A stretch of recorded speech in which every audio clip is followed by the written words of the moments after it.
messieurs, André Allard, des Ailes du Québec. Hey, bonjour tout le monde, ça va bien? Ah bien, merci toi. Ça va super. Oui, j'ai eu un petit down la fin de semaine passée, mais cette semaine, on dirait que ça va mieux. Good. Parfait. Excellent. Est-ce qu'il faut qu'on te demande des détails? Non, c'est comme un petit blues. Je pense que tout le monde a ça, un petit blues de confinement. Ouais, c'est c'est clair. probablement. Pour moi, On ils vont demandait. sortir des nouveaux mots dans le Ouais. Larousse pour ça. On a Olivier aussi avec nous. Effectivement, Olivier Lacombe, t'as pas Puis toi, rendu là, Olivier? je fais mon tour de table.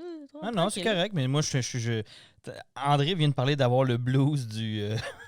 J'allais dire le blues du businessman, mais c'est plus le blues du confiné, effectivement. Mm-hmm.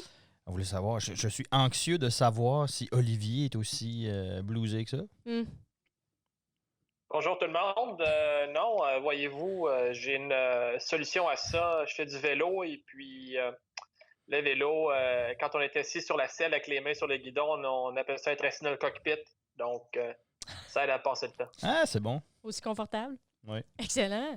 Dans la Blanc, maison. de menteur aéro. Mais ça va bien, ça va bien. Je Ouais. suis en charge de la terreur à mon tour, plus souvent qu'autrement. Et je survis. OK, good. Ça Hey, va bien.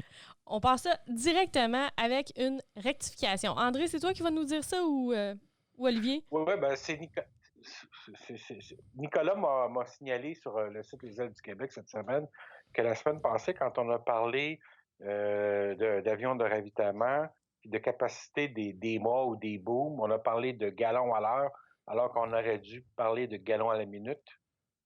Bon point. Exact. Effectivement, oui. C'est sûr que c'est pas le même genre de débit. Ravitailler à l'heure, c'est sûr que tu viens de perdre un peu l'utilité du système.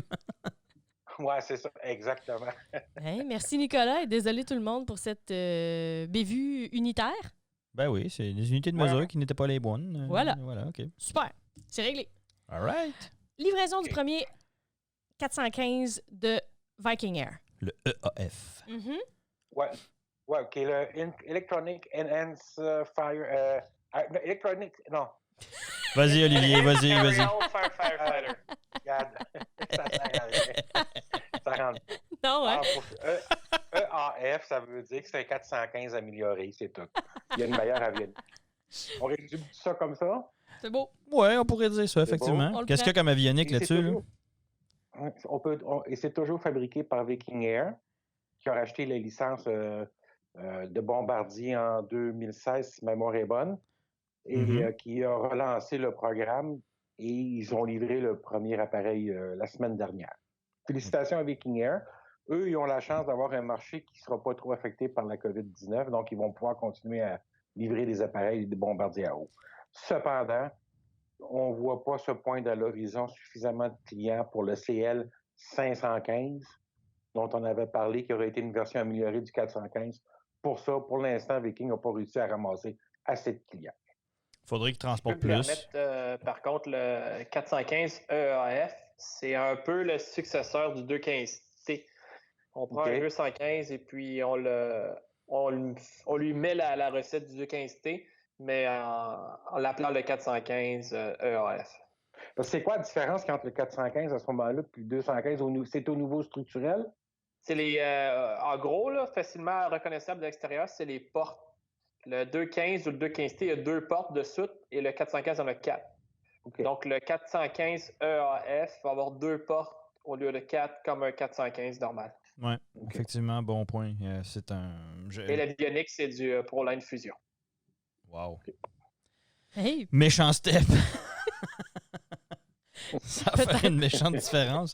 Ceux qui étaient habitués à passer à voler du 215, ils vont trouver que les gauges ont changé pas mal. Je sais pas c'est qui les premiers, hein? Je sais pas, c'est vrai, j'ai pas vu Qui est client de pas ça? vu passer la brève, André? mais soit dit en passant, ils ont sauvé pas mal de poids hein, quand ils font des modes comme ça. Là, Ouais. passer de l'instrumentation conventionnelle analogue à de full électronique comme ça, là, on va dire du EFUS Plus.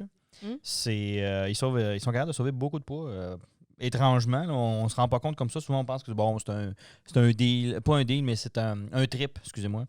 C'est-à-dire, monsieur veut des écrans Ben oui, mais ça permet de sauver pas mal de poids par rapport à ça. De là à dire que ça va augmenter la charge utile, je pense pas. Là. Fiabilité. Exact. Le client, c'est Bridger Aerospace Group. OK. Merci, Olivier. Commandé. 6 Ouais. pour 204 millions. Eh bien, Des bravo Américains. pour votre nouveau bébé. Oui. Mais ce qui est d'autant plus surprenant dans tout ça, c'est que c'est des Américains. Ben, le feu de forêt ne prend pas de vacances Oui, et il se fout de comment on va l'éteindre.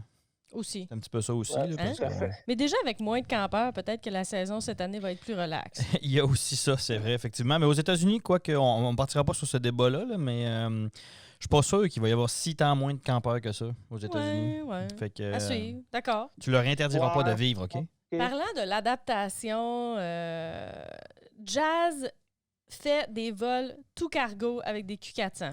C'est l'avion préféré à Olivier. Qui l'aurait? Est-ce qu'on a du sarcasme ici, là? Ou Non, il l'adore. Non. il pourrait le dire lui-même aussi? Non, moi, j'ai rien contre ça. C'est un de mes amis. On va le saluer parce qu'il nous écoute. Fred, c'est son avion préféré. Moi, j'ai absolument rien contre les produits de la famille du Dash-8. Sauf que quand on vole sur la petite dernière... Ben, en fait, la grosse différence, c'est parce qu'on. OK, je m'excuse d'avoir lancé Olivier sous les pneus comme ça. Là. C'est parce qu'en préparant l'émission, on a jasé, on s'amusait à mentionner, à faire la distinction entre les vieux Dash 8, entre guillemets, le 100, 200, 300, là, et le 400, qui, lui, est un pur produit bombardier. C'est-à-dire un Dash 8, oui, effectivement, mais qui a été entièrement, on va dire, bâti et rempli de systèmes et tout ça, mais made in Bombardier. Et certaines personnes s'amusent à dire que mécaniquement parlant, on voit une différence. Donc, pour certains en bien, pour certains autres en mal, mais c'est le sarcasme venait de là où on riait, on souriait, disons, de ça. Voilà. D'accord. Mais il y a un an, si je t'avais dit, Jazz, Chorus Aviation, va faire des vols tout cargo avec des Dash 8, tout le monde aurait dit, voyons, de quoi tu me parles? COVID-19 oblige, tout le monde s'adapte, tout change. Oui, mais il y a des je vais finir, mais c'est un très bon point, André. Je vais finir par faire un montage de toutes les photos que je m'amuse à ramasser sur les médias sociaux, là. Mais c'est incroyable la quantité d'avions et ou de compagnies, là, tout court, là, qui modifient des avions tout cargo. Ça passe. Tout le monde s'amuse à montrer ce qu'ils ont fait. Là. Puis, on en avait déjà parlé. Ça avait commencé avec Lufthansa, Air Canada qui a suivi pas longtemps après. Donc, mais là, c'est pratiquement un peu tout le monde à travers la planète qui s'amuse à modifier et à vider des appareils. Là. Donc, ça va falloir qu'on finisse par faire le petit montage PowerPoint, là, je pense. Ouais. Tu vois qu'il y a du monde qui ont beaucoup de temps libre. Fait que, qu'est-ce qu'on fait? On va faire des conversions en cargo. Ouais, ben Oui, c'est une question façon de temps libre, clairement. Je suis pas convaincu que c'est complètement pour le plaisir. tant ça, le fait qu'ils ont aussi tant de libre que ça. Là, mais... parlant de plaisir, puis de... Le CEO de VistaJet ouais, lui, je sais a pas, des idées particulières et bien arrêtées. Ben, avant que tu partes là-dessus, André, oui, là, attends, avant que tu partes là-dessus, là, je pense que c'est important qu'on mentionne ici que le CEO de VistaJet a clairement fait affaire avec M. Soleil. Parce que lui, il sait quelque chose qu'on ne sait pas. Fait qu'il t'a appelé, c'est ça? C'est pas moi, En M. fait, Soleil, non? Fait que donc, oui. le VistaJet a une flotte. André, corrige-moi là, si je me trompe. Là. Ils sont-tu tout bombardiers, eux autres? Là? Oui, hein? Si mes souvenirs sont bons. Là. C'est 143 appareils, si ma mémoire est bonne. Ouais. Là, j'ai perdu tous mes repères à force de garder un petit toddler de 2 ans. Là, je sais plus qui possède quoi. Là. Fait que aiguille-nous, André. Là. Tant que tu te possèdes, ça va. Oui, C'est limite, hein? c'est limite, oui. C'est limite. En fait, c'est ça. Puis lui a clairement dit cette semaine qu'il voyait que l'aviation d'affaires, après la pandémie, évidemment, tant que la pandémie a lieu et qu'il y a des mesures restrictives, il n'y a personne qui s'attend à faire de meilleures affaires. Là. Ouais. Mais il voyait qu'après la pandémie, il allait avoir plus de demandes, plus de clients. Donc, est-ce que l'aviation d'affaires connaisse une bonne reprise? Là, on parle de 2021, entre autres. C'est son impression. C'est le premier à se prononcer clairement. OK. Comme ça. En même temps, il prend pas grand risque à dire ça, là, mais... Mais question pour toi, André, toi qui suis le dossier pour beaucoup, parce que ça fait plusieurs fois que tu parles, VistaJet, NetJet, etc. Je sais que tu gardes toujours un œil sur eux. Je jasais avec des gens qui s'occupent, entre autres, par exemple, chez Pratt, de gérer des programmes, des programmes de fidélité au niveau de l'avion, moi, je parle, OK? Puis eux voyaient de potentiels gros problèmes vis-à-vis ces opérateurs-là, fait que NetJet, VistaJet. Et en fait, là où je veux en venir, c'est tous ces opérateurs-là qui font du fractioning, là, mais qui vendent des blocs d'heures. Tu vois-tu, toi, arriver à un moment où les gens vont commencer à regarder pour se faire rembourser? Ce qui fait que on va amputer le cash flow, mais d'une façon... ça va être l'enfer. Voilà, on va le dire. Là. Ils peuvent repousser à l'année prochaine ces blocs d'heures-là. Je vois pas... j'ai pas entendu parler qu'il y avait des demandes spécifiques de remboursement. Il faudrait voir aussi comment les contrats sont rédigés, mais c'est des blocs d'heures. Si tu avais besoin de... C'est que tu es dans une clientèle, t'es pas dans la même clientèle que le touriste habituel, on s'entend, ou le voyageur habituel. Exact. Les gens qui avaient besoin d'avions d'affaires en 2019 vont en avoir de besoin encore quand les affaires vont reprendre en 2021, en 2022. Donc, est-ce que les blocs d'heures inutilisés de 2020 peuvent être reportés en 2021? C'est la question, dans le fond. Oui, mais dans le fond, ouais, OK, mais ce serait encore là, ce serait uniquement les gens qui n'auraient pas besoin de cet argent-là. C'est sûr que l'on embarque sur un autre débat, là, mais c'est juste, c'est une réflexion. On pourrait y revenir dans les prochaines semaines, là, juste de voir un petit peu comment ça va évoluer au niveau de ces opérateurs-là. Parce que, tu sais, comme je te dis, de l'extérieur, les compagnies, les gens qui ont affaire avec eux, avec ces opérateurs-là, eux autres essayent de voir un petit peu comment les gens vont se positionner. Est-ce que les clients vont déserter? Est-ce qu'ils vont se faire rembourser? Ou, tu sais, dans le fond, ceux qui s'en tirent le mieux en ce moment, c'est les compagnies, parce que je ne veux pas dire que c'est les seuls au monde, mais c'est ceux que je connais bien, tu sais, Wheels Up. Wheels Up qui opère du King Air et des citations. Eux autres, ils sont à la carte. Donc, peut-être un petit peu moins affecté. En tout cas, on en reparlera, on en discutera, mais ça pourrait être intéressant de voir un petit peu comment que ça va évoluer, ces compagnies-là. Mais tu sais, je vais te donner l'exemple, là, dans l'aviation générale, ou pas l'aviation générale, mais dans le transport aérien, déjà au début du mois de mars, les présidents de compagnie commençaient à donner des avertissements en disant, en ce moment, on reçoit plus d'annulations que de nouvelles réservations. On voyait à venir quelque chose, tu sais. Ouais. On n'a pas eu ce genre d'informations-là, pas commencé à filtrer avec l'aviation d'affaires. Donc, il n'y a pas eu de demande d'annulation ou de remboursement majeur, pas de façon massive. Ouais. Exact, ouais. D'accord. Pas de façon significative. OK. All right. Okay, on y reviendra. À suivre, ouais. Air Baltic persiste et signe dans son amour invétéré du A220. Hey, je vous l'avais-tu dit que c'était un bel avion, ça? On n'entendra jamais la fin de ça. Tu peux mettre le président, le CEO d'Air Baltic, Martin Goss, comme le plus grand fan de l'A220. C'est un fan vendu, fini. Et lui, il voit des opportunités d'affaires justement en 2021, probablement. Alors que la compagnie est en discussion avec Airbus pour récupérer des créneaux de livraison qui seraient abandonnés en 2021 afin d'accélérer les livraisons en 2021. Par contre, il ne faut pas s'attendre à ce que les appareils qui étaient prévus d'être livrés en 2020 soient livrés en 2020. Ils vont probablement reporter ces livraisons-là en 2021 parce que Air Baltic repart avec 5 avions quand ils vont repartir quelque part au mois de mai ou au mois de juin. C'est le 13 ou le 14, si je ne m'abuse, quand les créneaux vont être réouverts de leur côté. Ouais.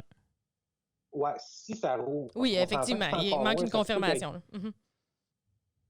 Mais après ça, c'est intégration d'un appareil par semaine dans la flotte. Donc, pendant 17 semaines après, ils vont remettre un A220 en service. Donc, on n'est pas rendu avant le mois de septembre, octobre, avant qu'ils aient remis en service tous les appareils actuels. Et là, tu arrives dans la saison creuse. C'est novembre, décembre, janvier, là, c'est pas le temps de prendre livraison des appareils neufs. Donc, ça va l'année prochaine. M. Gauss pense que, lui, son principe est simple.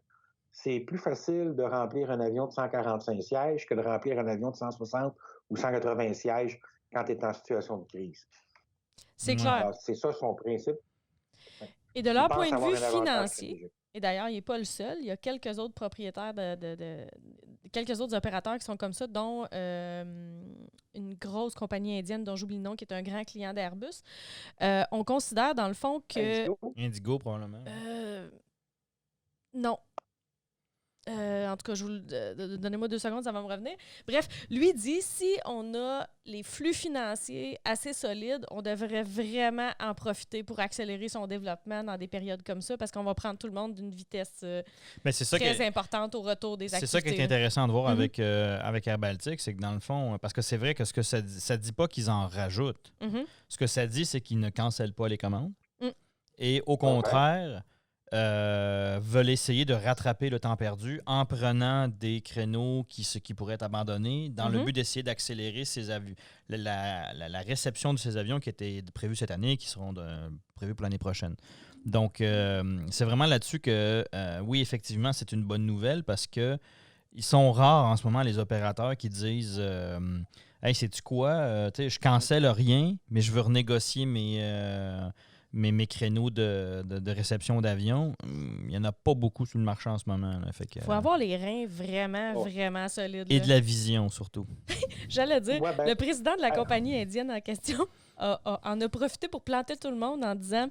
Vous autres qui êtes en train de demander de l'aide du gouvernement, c'est parce que vous avez mal géré vos flux de trésorerie jusqu'à maintenant et tant pis pour vous. Il faut faire attention avec ces affaires-là. Je suis pas sûre que c'est une bonne stratégie d'être baveux, on s'entend. Là. Puis d'ailleurs, pour revenir, c'était pas Indiegogo parce que c'est pas des A220, c'est d'autres appareils Airbus. Des 320? Indigo, c'est des 320 qui a peur. Bref, c'était pas ça. Oui. Ouais, donc c'est ça. Fait qu'on va voir ce que ça va donner. Et, probablement, en général, on considérait que les organisations qui sont capables de maintenir leurs investissements en R&D, en marketing et dans ce cas-là, potentiellement en actifs, vont être celles qui vont se sortir le mieux des crises. Donc, voyons voir ce qui va arriver avec ça. Oui, ça va être intéressant à regarder ça. Passons sur un sujet controversé. Ah oui? Est-ce que le jet d'affaires supersonique is a thing? Est-ce que ça va arriver? Of course it is. Sortez les grandes boxes. Of course it is, André. Come on. OK. Dans le coin gauche, on a Grégory Blanc qui y croit... ben là. Comme s'il avait... Vous voulez quoi comme... Ben, si tu me dis que vendre 35 avions d'affaires supersoniques, c'est un succès, ben là, je vais te dire oui, c'est sûr, il y a la persistance. Mais moi, je ne vois pas que ce projet-là va se vendre beaucoup. André, comment un vieux routier, un fin renard comme toi, puis là, je parle pas du fromage, là. Un fin renard comme toi, c'est très bien que c'est beaucoup plus large que ça. Oui.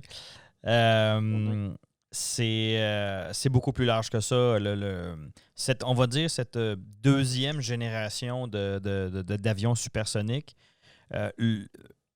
Le but de l'exercice, c'est pas forcément d'en vendre 150 par année. Puis les gens, on va prendre Aérion parce que c'est eux qui ont lancé le bal il y a 15 ans à peu près. On en parlait déjà quand je suis sorti de l'école. Fait que c'est vrai que ça a pris du temps. C'est vrai que ça fait longtemps qu'on entend parler d'eux autres. C'est vrai que ça fait longtemps que là, on entend à un moment donné, ils étaient avec Boeing. Là, après ça, ils sont partis avec Lockheed ou vice-versa. Je me rappelle même plus dans quel ordre les majors, les gros OEM sont venus participer au projet. Ils sont partis, ils sont revenus. Là, GE s'en est mêlé parce que maintenant, GE va développer un moteur custom sur mesure pour eux autres. Mais là où je veux en venir, c'est que c'est vraiment, ces gens-là ont une vision beaucoup plus large que juste de fabriquer un airframe. C'est la technologie. Ils sont en train de développer la technologie qui va être utilisée pour tout le reste dans le futur. Puis sincèrement, je ne sais pas quoi. Un nouveau Concorde qui va être capable de faire voyager 200 passagers, ben peut-être. Mais ça va être les premiers à l'avoir fait. Il y a énormément. Puis la raison pour laquelle je dis ça, André, aussi, c'est que si tu as suivi un petit peu le débat ces 15 dernières années, là, tu sais, par exemple, qu'ils ont engagé énormément d'académiques, des gens en aérodynamique, des docteurs en aérodynamique. Tu sais, je regardais souvent passer les annonces d'embauche, là, puis tu regardais les nominations dans Aviation Week ou Flight International, là. Puis là, tu voyais Aérion vient de s'adjoindre les services de docteur machin, qui est un expert en aérodynamique, mais pour les intakes de moteurs, admettons, tu sais. Fait que moi, ce que j'ai le feeling, là, ce que je pense qu'ils ont fait, c'est qu'ils ont créé un appareil, oui, le Aérion, là, le AS2 ou S2, je ne me rappelle plus, là. Oui, OK, c'est vrai, c'est un fait. Puis ils vont peut-être en vendre 35 par année. Oui, c'est peut-être... Le nombre de ventes comme tel, je ne m'astine pas là-dessus, André. Tu as probablement raison, en fait. Pas par année, 35 total. Ah, total? Oh, là, okay. Tu vas t'ostiner, finalement? Là, je vais m'astiner, je vais probablement envoyer les par année. mais moi, je pense qu'eux autres, la vision qu'ils ont, c'est la technologie. C'est qu'après ça, ils vont être capables de vendre ça ou de s'allier à Boeing ou Lockheed Martin, puis de dire... On a tout développé la technologie, on sait quoi faire, où, quand, comment. On a réussi à aller chercher un motoriste, un des trois.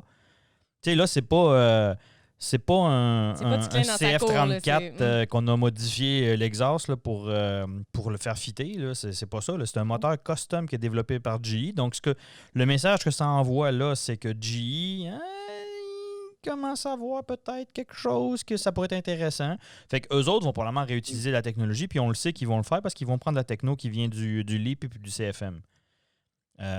OK. Fait que... La question, moi... Oui.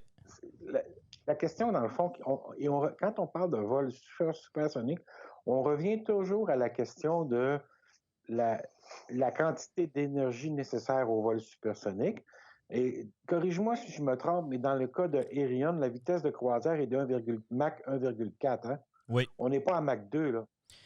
Ben, c'est 1,4 à peu près. Hein? Pour le moment, on est à 1,4. 1,6 maximum. Oui. Alors, pour gagner 1 heure de vol sur une traversée transatlantique, tu te retrouves avec une facture d'acquisition et un coût d'opération qui est multiplié par 10. Okay? Oui, pour ce modèle-là. L'équation n'est pas là. L'équation n'est pas là. Si tu avais un appareil qui valait à Mach 5 pour le même prix qu'Aerion, le projet Aerion, peut-être, là, je te dirais, tu as peut-être un marché. Comprends-tu? Parce que voler à Mach 5, tu as un gros gain de temps à faire. Mais c'est quoi son rayon d'action? Est-ce qu'on peut s'en aller en Chine de Montréal? Non. Non. Il y aura pas, t'auras pas des réserves. C'est 4500 minutes. Oui, à peu près. Là, mais André, c'est exactement ça mon point. C'est ça l'affaire. Il a déjà été gagné avec l'aviation.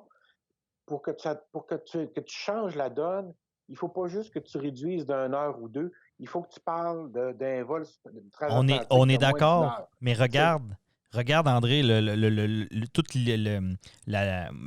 puis je vais me lancer à dire la logique en arrière de tout ça, là, c'est qu'on va commencer avec un appareil à Mach 1.4, maximum 1.6 si le pilote est un peu zélé. Là.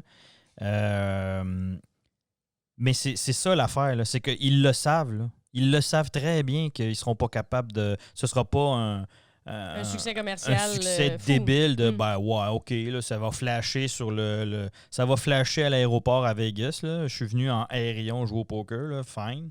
Mais je suis d'accord avec toi que l'investissement vaut pas la chandelle. Pour faire un avion supersonique qui vole à Mach 1.4, ça vaut pas la peine. Fait que clairement, ce que ça dit... Présentement, on se positionne soit pour SME de la technologie, soit pour un rachat potentiel par un des gros. Peut-être. Puis c'est sûr et certain que... Technologie? De quoi? Quelle technologie nouvelle il y a dans ce projet-là qui est révolutionnaire? Moi, je n'en ai pas vu. Ben, le Sonic Boom. Toute la problématique du vol supersonique, André, c'est de contrôler le Sonic Boom. Fait que c'est pour ça, par exemple, que l'Aerion, il y a cette espèce de nez qui a une forme bizarre, un petit peu aplatie comme la spatule, l'oiseau. Tout ça, c'est pour ça que je te dis que si tu regardes les investissements qui ont été faits ces 10-15 dernières années, ce n'est pas pour uniquement le Aerion S2 machin. Ils sont en train de développer de la technologie, soit pour se faire racheter, bon point Claudia, mais moi ce que je pense, c'est surtout pour passer à la vitesse supérieure. Et dernier point, checkez bien ça où je m'en vais, puis ça a rapport avec ce qui est sorti cette semaine au niveau de la FAA, C'est pour ça que quand on préparait l'émission, je te disais on va avoir de quoi discuter parce que non seulement, en plus du fait qu'ils vont bâtir une usine en Floride, là, la FAA a annoncé qu'ils étaient en train de vérifier, de lancer les consultations, puis ils ont déjà même soumis des idées. La FAA, là, c'est quand même pas pire, là, pour changer la réglementation au niveau du vol supersonique au-dessus du territoire américain, on s'entend. Là. Donc, Aérion a de bons lobbyistes. Olivier? Le FAA, saute dans la mêlée. C'est que les normes de bruit qu'ils ont pour les avions supersoniques, c'est les normes de bruit du Concorde. Ouais. Ils veulent juste les mettre à jour pour les avions plus récents. Mais c'est encore interdit par la loi aux États-Unis de voler supersonique au-dessus du territoire américain. Ouais. Tant que le Congrès ne va pas changer cette loi-là, il n'y a personne qui va se promener supersonique au-dessus des États-Unis. Non, mais là je veux juste... Mais tu as entièrement raison, Olivier. Ça, sur ce point-là, je ne m'astine pas. Tu as 100% raison. La seule différence, puis encore une fois, ce dont on discutait quand on préparait tout ça, je pense que la grosse différence avec le Concorde, c'est que cette fois-ci, c'est de la technologie américaine. C'est des produits américains. C'est sûr que ça aide. Mais juste rapidement, là, OK, je veux juste clarifier le point. Toi, tu penses que... en fait, André pense qu'il n'y a rien en dessous d'une technologie de rupture qui va être capable de faire une brèche dans le marché du côté des avions supersoniques. Exact. Toi, tu penses que des améliorations itératives, ça va être suffisant moi, je pense pour faire qu'ils des sont avancées? déjà... Non, moi, je pense que André a raison de dire que moi, en bas de Mach 5, je me déplace même pas. OK, ouais, c'est un fait. Tu as raison. Puis c'est pas là-dessus que je m'astine. Moi, le point sur lequel je te dis que la technologie, c'est pas... c'est pas le rêve d'un milliardaire qui a dit que moi, je veux me partir une compagnie. Ils sont en train de développer quelque chose, puis ça, je pense que c'est un step. Mais ils ont donc bien les poches profondes pour être capables de faire ça pendant 15 ans. D'où ça vient, cet argent-là? Ils sont supportés par la plupart des majors. Ils sont supportés, ils font faire, tu sais comment ça fonctionne souvent aux États-Unis. Il y a des universités impliquées là-dedans, il y a des centres de recherche, la NASA est impliquée là-dedans. Fait que toute cette technologie-là va être utilisée pour passer à une étape supérieure. Moi, je pense que l'Aérion, en ce moment, là, le S2 là, qui ont sorti, qu'on voit partout, là, c'est juste un step, c'est pour amadouer le marché, pour dire hey, regardez ce qui s'en vient. C'est un prototype pour faire flasher un peu puis faire avancer les affaires au niveau public. Oui, parce qu'au niveau de technologie de rupture, je suis entièrement d'accord avec André que c'est cool, là, effectivement. Pour l'instant, c'est un nice to have beaucoup trop cher. Mais c'est pas écœurant, c'est un fait. Mais je pense pas que c'est mort. Au contraire, moi, je pense qu'ils sont sur quelque chose de plus gros. Mais pour pas faire peur à tout le monde, ils vont commencer avec du 1.4, 1.6. Le bruit supersonique, là, de travailler là-dessus, à court terme, là, moi, je trouve ça inutile parce que, de toute façon, ces appareils-là, s'il y avait un marché, c'est le marché transpacifique, transatlantique, OK? Ouais. Là où le bruit affecte personne. Que d'avoir un avion qui peut traverser de façon supersonique les États-Unis à Mach 1,4, c'est complètement inutile. Il n'y a pas de marché. C'est pas le marché intérieur aux États-Unis qui est visé, c'est les marchés transocéaniques. Entre autres, oui, effectivement. Vous ne parlez pas de la même chose, les gars. De quoi? Et voilà. Vous parlez pas de la même chose. Toi, tu parles du succès de la compagnie, puis André parle du succès du programme. Non, mais là il parle de ça, là. Mais initialement, c'était « ça vaut rien ». Je vois même pas pourquoi qu'on a utilisé de l'encre sur la tablette pour écrire ça. Puis, non. Olivier, qu'est-ce que t'en penses, toi? Ça va fonctionner, ce produit-là, puis cette entreprise-là? Plus de chances de réussir que... Ah ouais? Ouais. OK. L'avion de Boom, déjà, il est 80 millions plus cher que le Aérion, mais c'est comme un avion de 50 passagers. Ils ont à peu près la même rayon d'action, mais le Boom va à la Mach 2.2. Et puis, eux, ils prévoient avoir des moteurs genre des JT8, comme on a sur un 737-200. Ils vont être Stage 4 pour le bruit. Donc, ils vont pouvoir décoller de New York, aller au-dessus de l'eau, accélérer à Mach 2.2 et s'en aller à Paris ou à Londres. Ou dans le Pacifique.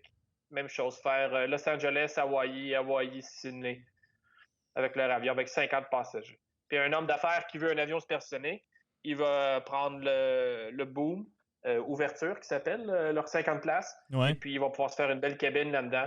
Puis il va aller beaucoup plus vite que l'Aérion qui va se traîner les pattes à Mach 1.4. Mais c'est pour ça que je vous dis, parce que oui, c'est vrai. Je suis entièrement d'accord avec toi parce que moi, j'achèterais l'avion, je l'enverrais chez Flying Colours, là, faire l'intérieur dedans.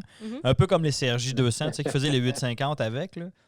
T'achetais un CRJ, puis t'avais la même grandeur de cabine qu'un Global, mais t'avais pas la même affaire qu'un Global. OK, là, je veux pas que les gens commencent à nous envoyer des messages pour dire c'est pas pareil. Effectivement, ce n'est pas pareil. Alors.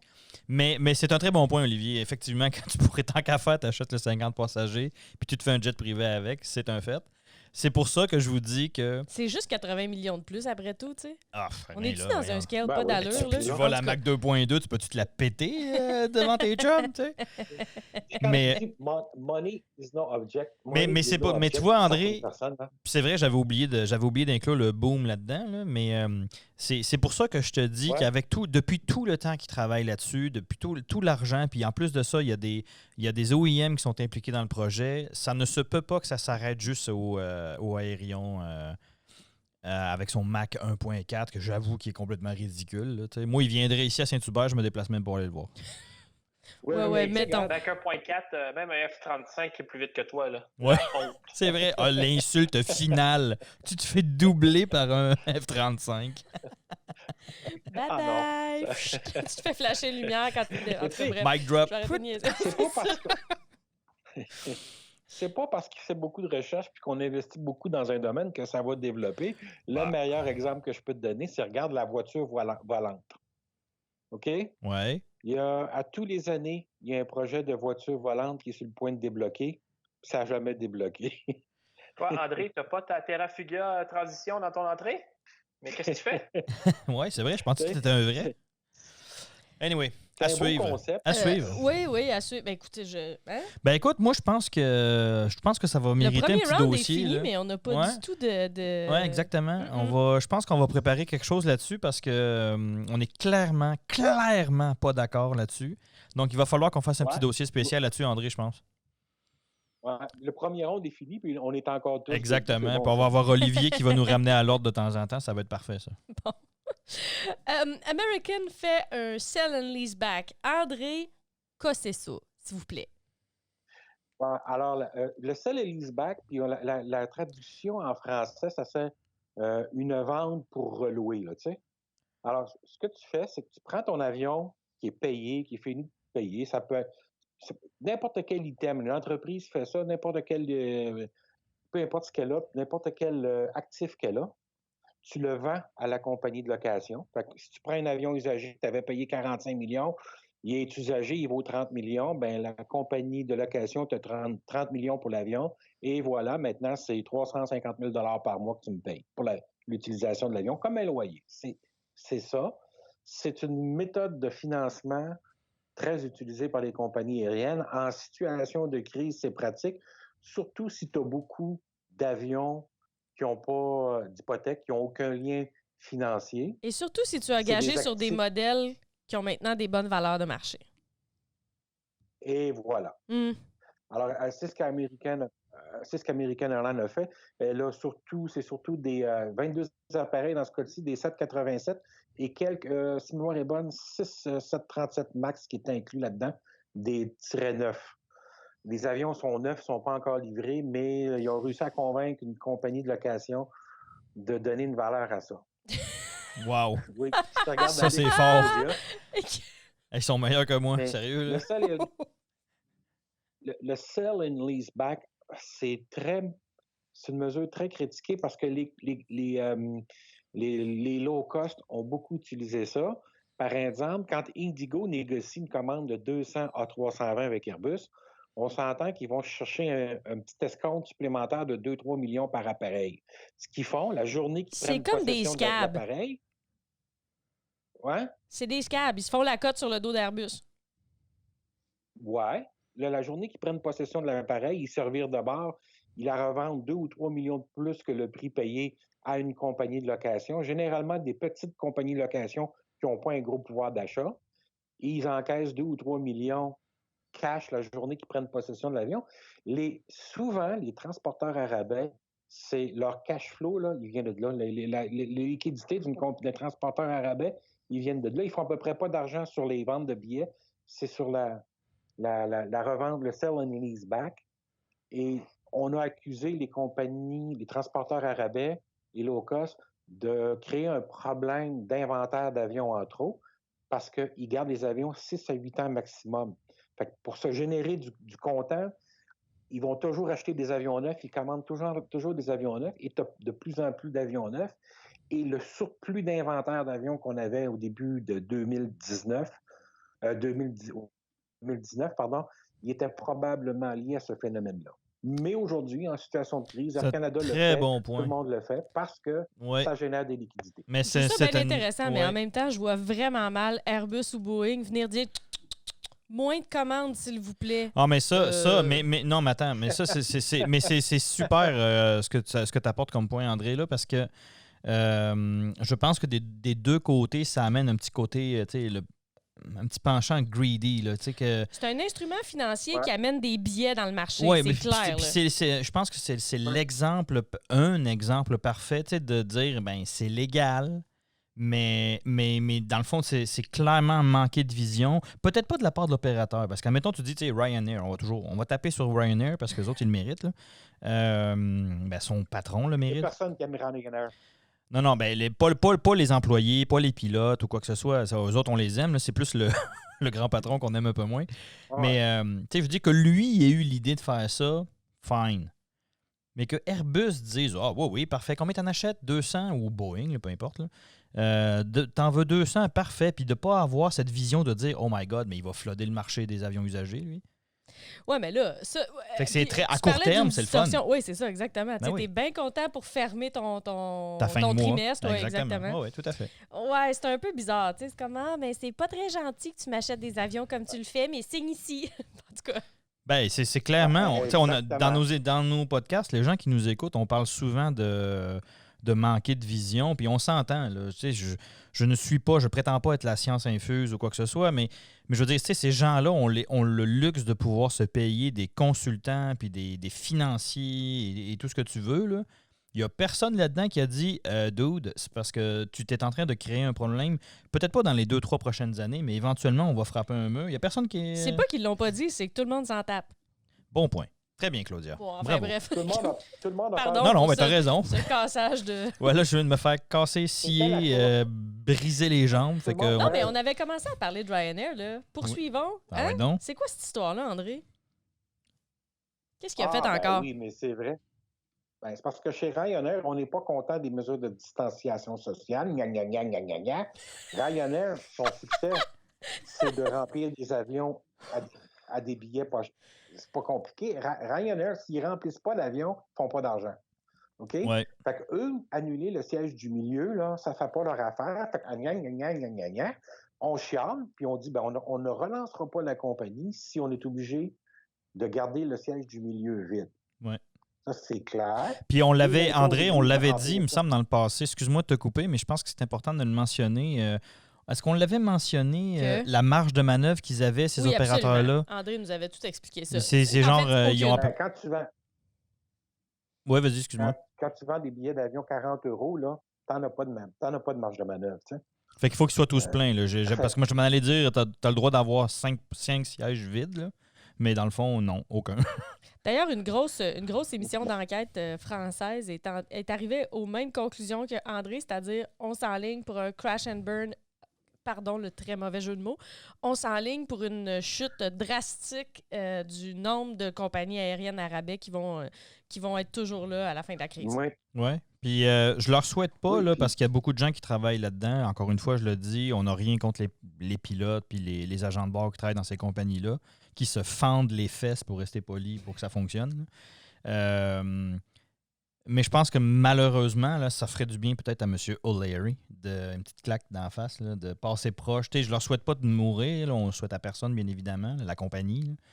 Mais peut-être de passer proche. Tu sais, d'avoir la ligne qui te rase les fesses un peu. En même temps, là, il est en train de menacer de fermer sa compagnie. Là. Fait est-ce qu'on pense que personnellement, il s'en fout? Là? Ben ça, je veux pas me tromper, mais je pense que c'est business as usual. Là. Mais en tout cas, tu sais, de menacer de peut-être pas aller quelque part ou d'ouvrir une base au début de l'été.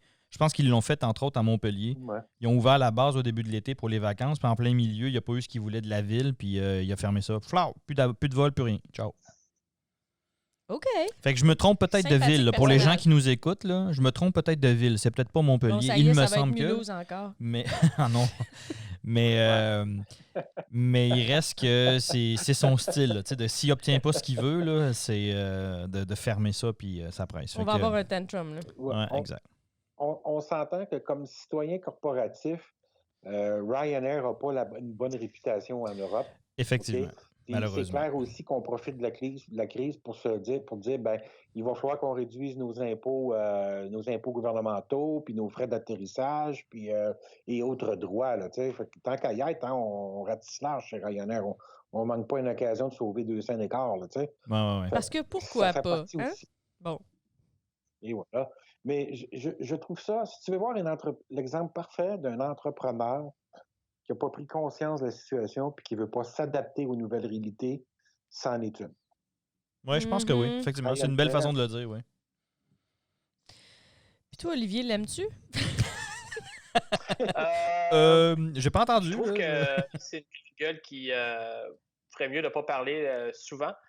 J'ai pris Ryanair 2 fois en 2005 pour faire Stansted jusqu'à Gothenburg en Suède, aller-retour.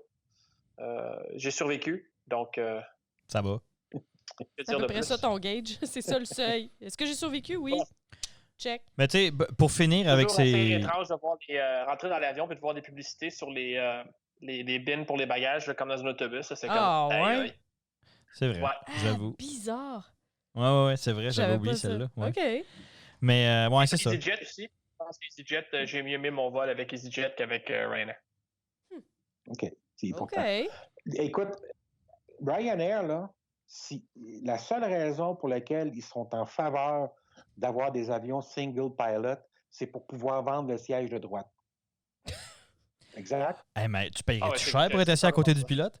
Quand même, ça serait sympathique. Oui, mais non. Puis le pilote aurait une petite baguette pour dire « touche pas à ça, touche pas à ça ». Moi, je trouve ça un peu, c'est pas bon pour la claustro parce que, les poignets attachés sur les appuis-bras, là, c'est inconfortable un peu. Ouais, là. exact. En tout cas, Virgin Australia, ça va pas bien. Ouais, c'est surprenant, ça. Comme bien des compagnies aériennes en ce moment, la seule chose, c'est que Virgin Australia a demandé l'aide du gouvernement australien. Le problème pour Virgin Australia, c'est qu'il y a seulement 10% des actionnaires qui sont australiens. Le reste est étranger, britannique entre autres. Alors, le gouvernement australien a gentiment répondu aux gens de Virgin Australienne, ben, écoutez, on va commencer par s'occuper de Qantas avant de s'occuper de vous autres. Mais je pense qu'il y a Etihad là-dedans aussi. By the way, Ah ouais? Oui, il y a Etihad et il me semble ou était jusqu'à tout récemment actionnaire. Mais hey, André, Virgin Australia, c'est-tu l'ancien le nouveau nom de Virgin Blue? Parce que j'ai connu quelqu'un qui a travaillé pour Virgin Blue à l'époque. Là. C'est un montage assez financier assez spécial. Hein? Ouais, hein? Virgin Airlines, tu as plusieurs concessions, entre guillemets. Fait que t'avais Virgin America qui a été racheté par Alaska. Alors, chaque pays, c'est comme des concessions, finalement, que tu achètes. Oui, c'est ça, c'est plus Virgin Corporate, hein? Ben, c'est du... comment t'appelles ça? C'est franchisé, là. T'achètes le nom, là, dans le fond. Bizarre, OK. Mais, Bon, fait que on s'attend à ce que... D'ailleurs, réfléchissons à ça pour le futur. Là. Est-ce que les compagnies qui ont un actionnariat très diversifié, on va dire, explosé, etc., risquent de moins bien se sortir de la crise parce que le patriotisme et l'aide gouvernementale et tout ça ne les aidera pas aussi efficacement? Oh, c'est à peu près certain. C'est une bonne question. À l'opposé, tu pourras regarder Air France KLM, qui sont rendus maintenant, eux, ils ont eu 7 milliards d'euros du gouvernement français, puis de 2 à 4 milliards d'euros du gouvernement hollandais. Donc, ce sont des entreprises qui sont à propriété européenne et très, très nationales. Mais ça, pour comme justement des porte-étendards. Pour Air France, André, là, ça, le 7 milliards, c'est pour payer les dirigeants, ça. OK, méchant. Ça fait partie des conditions. Ben Smith a renoncé à tous ses bonus, ses hautes augmentations de salaire. Et je pense même qu'il a pris une réduction de salaire lui aussi pour les 2 prochaines années.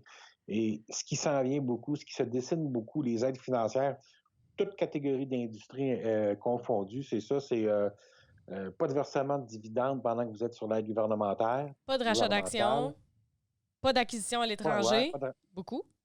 Exact. On conserve les Pas emplois. de bonus pour les pas de bonus pour les CEO. C'est comme... Et ça semble être pas mal standard quand on se promène d'un pays à l'autre, d'un secteur d'activité à l'autre. Et je pense que c'est juste normal.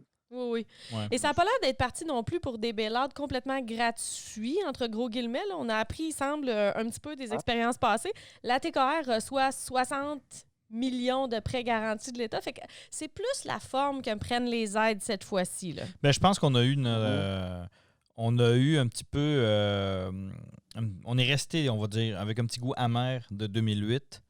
Par exemple, nous autres, ici au Canada, les compagnies manufacturières automobiles, donc qui ont fini quand même par fermer des usines. Peut-être pas complètement, c'est un fait, mais qui ont fini par se restructurer, fermer des usines quand même, transférer de la production ailleurs. Alors qu'on les a sauvés à coût de milliards. Mais d'ailleurs, ça ne protège pas de tout la question des prêts garantis. Chrysler, c'est un bon exemple de ça. Le fédéral a rayé des livres, un retour de prêt qui ne viendra jamais. Exactement. Mais en fait, c'est pas le fait. On repartira pas le débat sur aider l'industrie automobile. Là. OK, fine, ça a été fait. C'est good. Tant mieux. Là. Mais c'est plus le côté, dans le fond, pour répondre à ce que tu disais, on n'a rien demandé en échange. On n'a rien demandé en échange. C'était pour sauver les emplois. Puis c'est peut-être grossièrement résumé, là, mais on dirait que le gouvernement est arrivé à dire OK, ben on va vous donner de l'argent. Là, vous allez sauver les emplois. Là. On vous fait confiance. Oui, c'est ça qu'on va faire. Puis je le sais que c'est pas exactement comme ça que ça s'est passé, mais ça ressemble à ça en tout cas. Ben oui, puis c'est aussi important de le mentionner, de mentionner ce qui se fait ailleurs dans le monde, juste pour que les gens ici aient une petite idée de si finalement on supporte les entreprises d'ici. Oui. C'est pas parce qu'elles font donc bien pitié, puis etc. Mais ça se fait partout dans le monde. Si on ne suit pas, exact. On va tomber derrière. Là. C'est Absolument. tout. C'est aussi simple que ça. Puis le meilleur exemple, c'est de dire si les Américains le font, pourquoi pas nous? Ouais, on a l'air parti pour bien le faire, mais d'ailleurs, on va en reparler un petit peu plus tard quand on va aller faire un tour du côté de Renton. Pour l'instant, poursuivons. Il y a quand même des entreprises qui s'en sortent pas pire. André, les réservations reprennent chez Air New Zealand. Reprennent, attention. C'est à peu près comme un électrocardiogramme quand il est à plat depuis un certain temps. Le moindre petit trémoussement de l'aiguille, ça excite tout le monde. Il y a de la vie! C'est à peu près ce qui s'est passé chez Air New Zealand, c'est-à-dire que tu passes de 5% du chiffre d'affaires habituel à 6%. Tout le monde est content. On dit, alors, la descente est finie. C'est un premier signal, c'est la première compagnie là, qui donne un signal comme de quoi. Puis c'est les réservations de l'automne en passant qui ont commencé à donner signe de vie. Donc, il y a espoir qu'une fois que les gens seront rassurés, une fois qu'on sera passé à travers cette crise-là, les touristes vont revenir. Et d'ailleurs, le G20 a décidé que relancer le tourisme, ça serait une priorité après la crise. Il y a eu des discussions cette semaine là-dessus. Donc, on peut voir qu'il y a de l'espoir. On ne reviendra pas au niveau de 2019 là, rapidement, là, mais il y a de l'espoir. La descente aux enfers est finie. Oui, on va dire. Merci. Il faut dire qu'eux autres, leur isolement dépend de ça. Oui. C'est sûr que des insulaires, c'est un petit peu plus dépendant du transport aérien que des gens sur un immense continent. Tu dis que Taïwan va recommencer vite à voler. Là, ça a l'air qu'à Hawaï, ça presse. Oui, c'est ça. Ouais. OK. Ça joue dur chez les OEM? Ça joue dur. Ça joue très, très dur chez les OEM. Qui c'est qui commence ça? Ouais, vas-y, là, t'as l'air bien parti. On dirait que t'es primé. Là, Ben là, on parle de Boeing puis d'Embraer.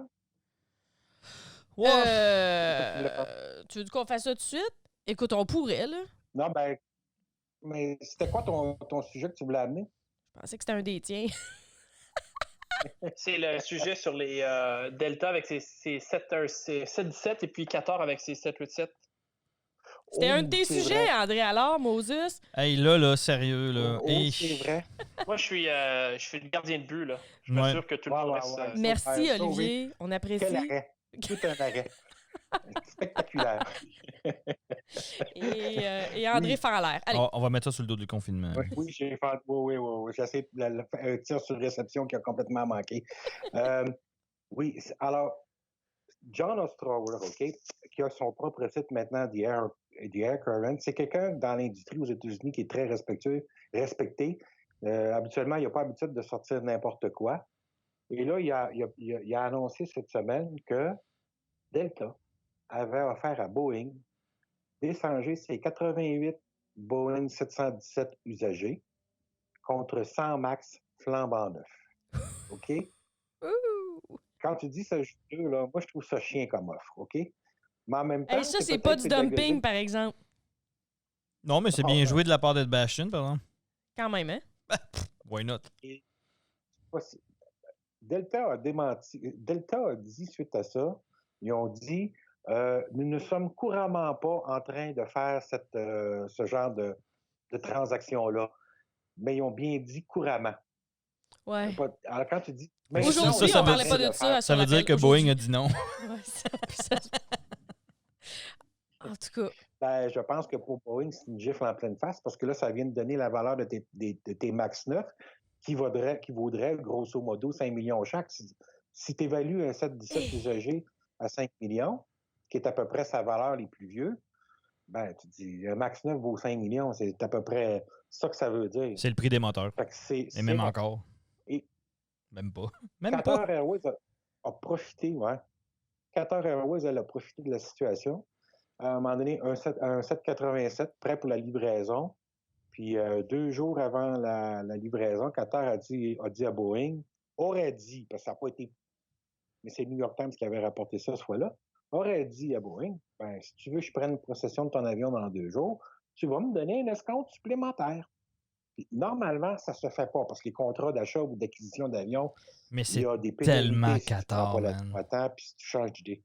C'est tellement là, Qatar. A profité. Ah, c'est rough, hein? Mais ça, c'est eux autres. Ça, je sais pas pourquoi. Akbar, comment il s'appelle? U-Turn Ali, son surnom. Ouais. Ali le demi-tour. Ali Akbar. Ouais. Ali le demi-tour, c'est meilleur. Ah non, mais français. le gars qui gère Qatar Airways, entre autres, là, c'est un négociateur. Oh my God, mais ça n'a aucun bon sens comment que... C'est un vieux capot.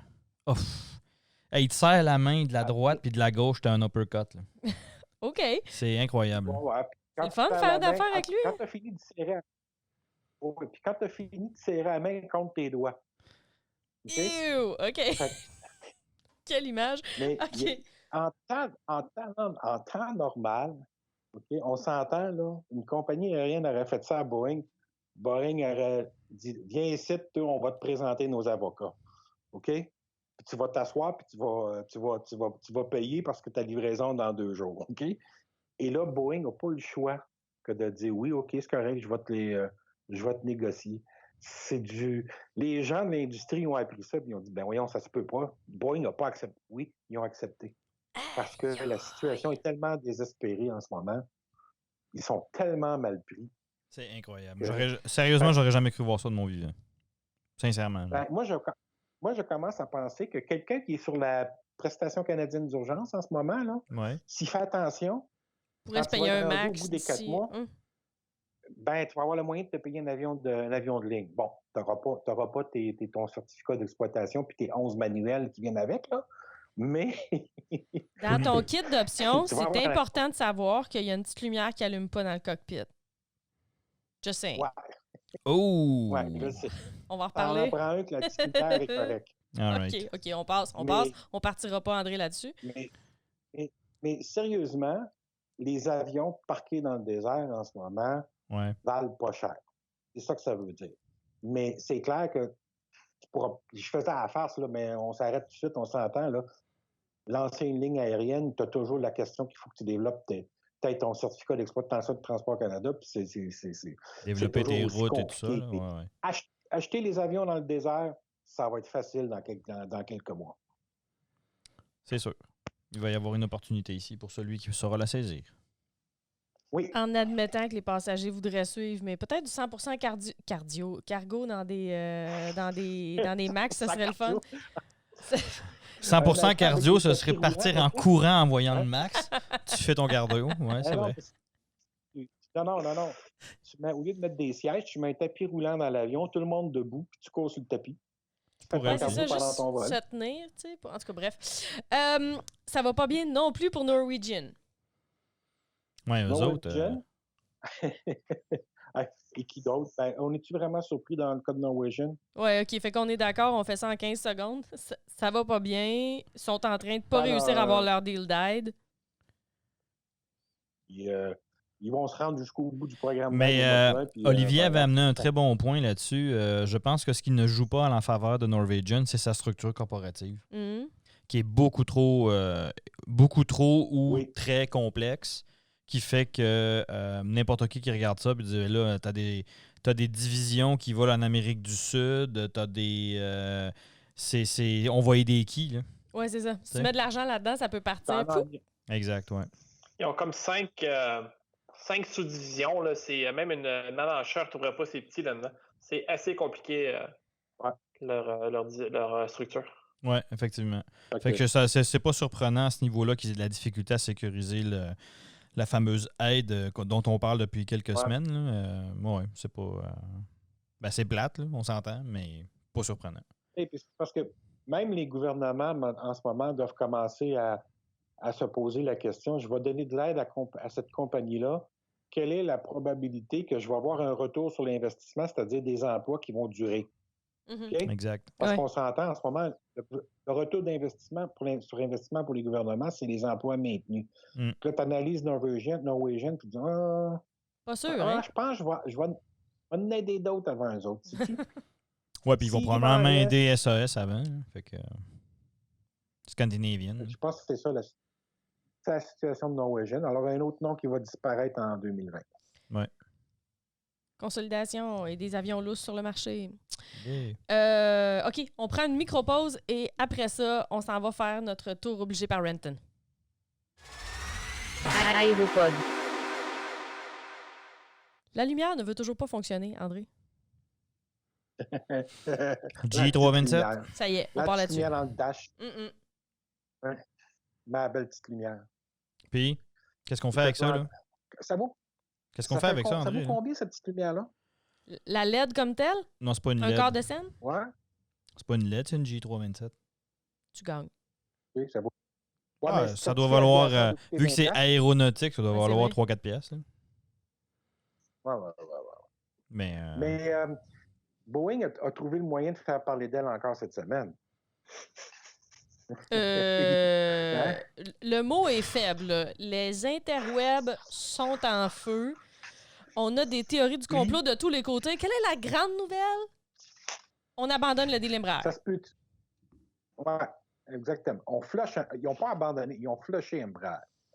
Ils l'ont foutu là en couchant avec sa sœur. Tu sais, comme... Non, je t'ai comme dit quelque chose de vraiment intense. Là. Mais c'est peut-être un peu poussé et osé et grossier le ton soir affaire. De ses noces, tout ouais, ça. Non. Là. Ouais. Mais non, effectivement, pour ceux qui ont suivi ça ces derniers jours, là, c'est assez claque d'en face quelque chose. Là. Embraer, tu sais, comme si Embraer était quelqu'un. Embraer s'est levé un matin et en ouvrant la porte de sa chambre, ch'claw!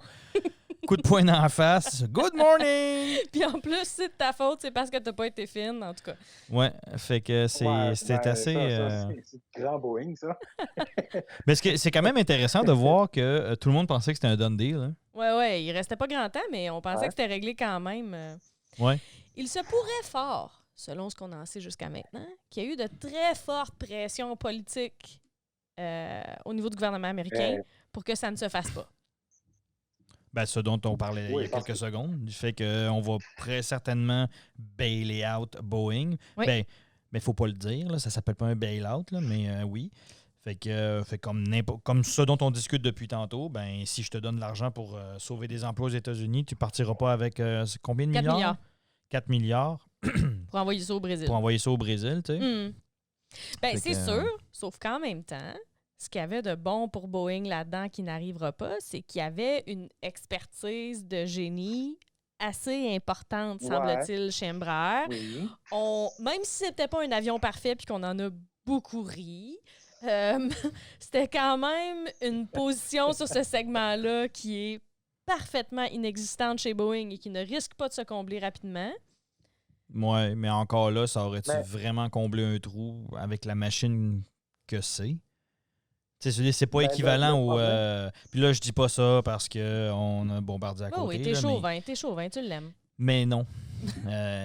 L'un n'équivaut pas l'autre. Je m'excuse, là, mais c'est ça qui est ça. Qu'est-ce que je te dis? Là, donc, il n'aurait pas fait un deal ou un coup de circuit comme Airbus a fait avec le A220. Là. Donc, je suis pas vraiment sûr que ça serait venu combler quelque chose dans le... Non, pas vraiment. Fait que... C'était le département d'engineering qui était intéressant pour Boeing dans ce deal-là. Maintenant, ce qui ressort de ça, puisque ce qu'on voit ressortir de cette histoire-là, c'est que à partir du moment où Boeing a pris la décision dans les dernières semaines qu'il n'y avait plus aucun nouveau projet d'avion sur la table, qu'il n'était pas question d'investir un seul sou dans un nouveau programme d'avion, la pertinence du deal avec Embraer tu pouvais la remettre en question parce que c'était l'engineering puis la capacité des ingénieurs d'Embraer de développer des avions rapidement en dedans des budgets. Mais en même temps, là, on s'entend que c'est parfaitement impossible qu'une organisation comme Boeing soit capable de rester assis longtemps sur aucun pipeline. Ils ont déjà un problème avec ça. Là. Il va falloir que le réinvestissement en R&D se fasse rapidement.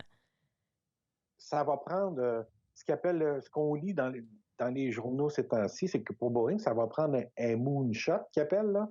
Ouais. Une espèce de grand coup de circuit, quelque chose, un bond fantastique vers l'avant. Parce que si tu regardes la situation de Boeing en ce moment, le 777 se vendait pas bien. Le 777X est en développement, mais c'est pas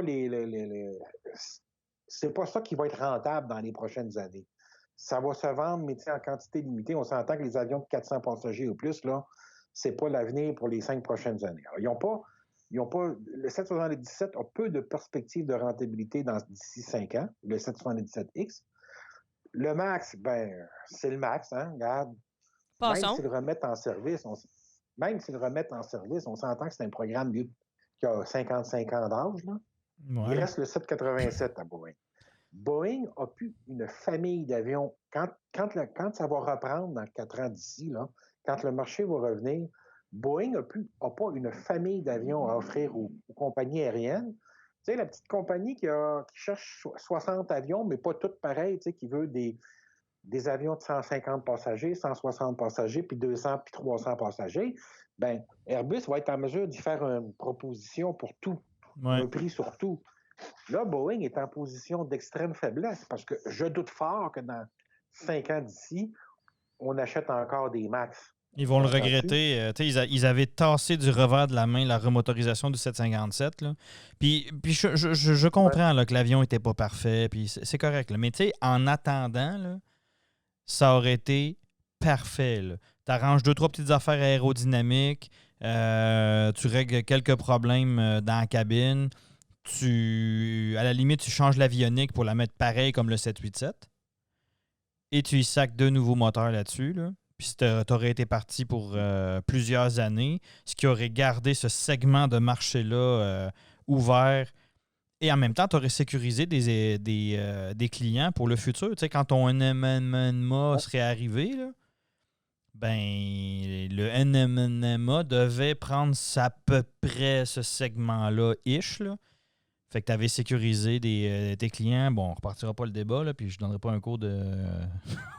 un cours de marketing / économie / finance / tout ça, mais il reste que à l'époque, on avait ri de certains analystes qui disaient on aurait dû remotoriser le 757 et voilà ce que ça donne. Et là, le XLR, le 321, la porte grande ouverte, les 2 portes de garage grandes ouvertes.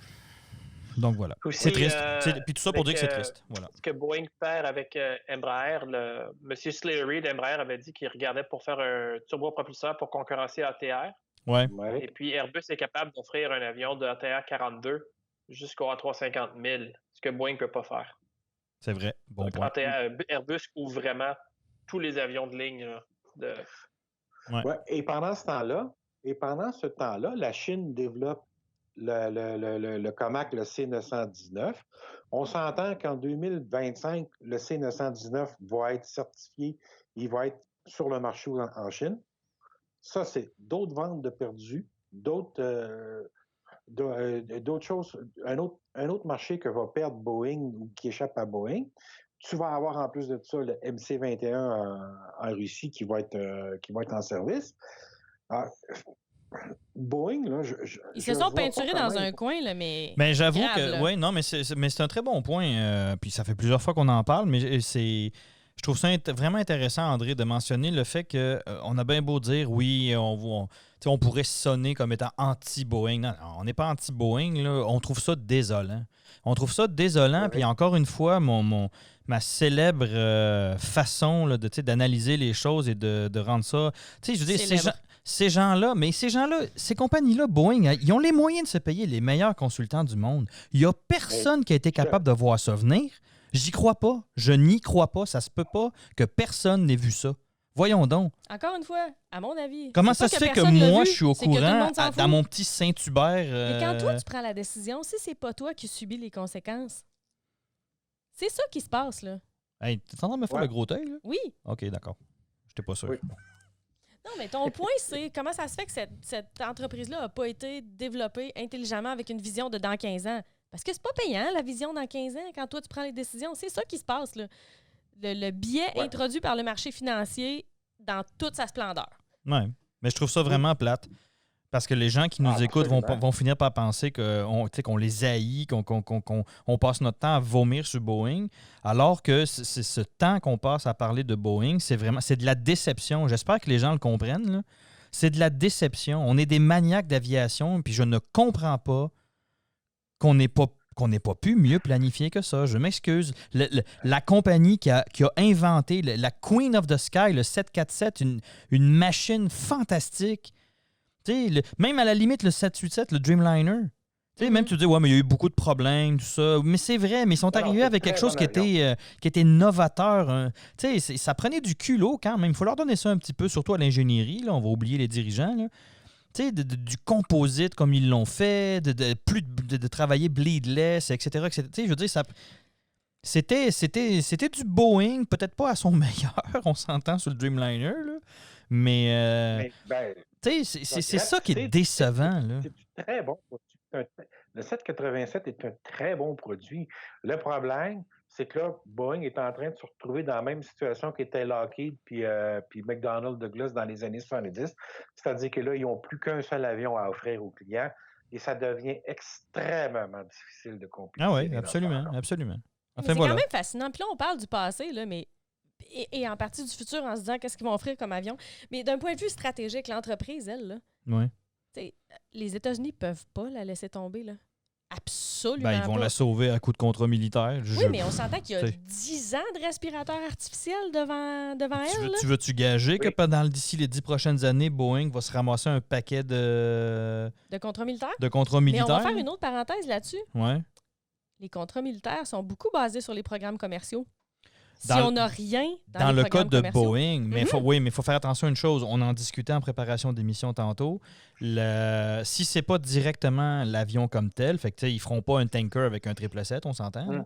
Mais il y a de la technologie développée à travers ces plateformes-là qui sont réutilisées dans le militaire. Là. En théorie, oui. Et vice-versa, parce que souvent, normalement, ça part du militaire. Là, mais... oui, mais en théorie, oui. Oui. Sauf que là, ils réutilisaient des plateformes des années 90. Il y a quoi là-dedans comme nouvelle technologie? C'est une vraie question. Pas des années 90. Le tanker, c'est de la technologie de fin des années 70. Je parlais de ce qu'il y avait dans le MAX, mais d'accord. Oui, OK. Et de toute façon, là, d'ici à ce que l'élection présidentielle a lieu, là, il y a 30 000 personnes, 30 000 emplois qu'il va falloir garder en vie artificiellement. Là. Il n'y a pas de doute. Too big to fail.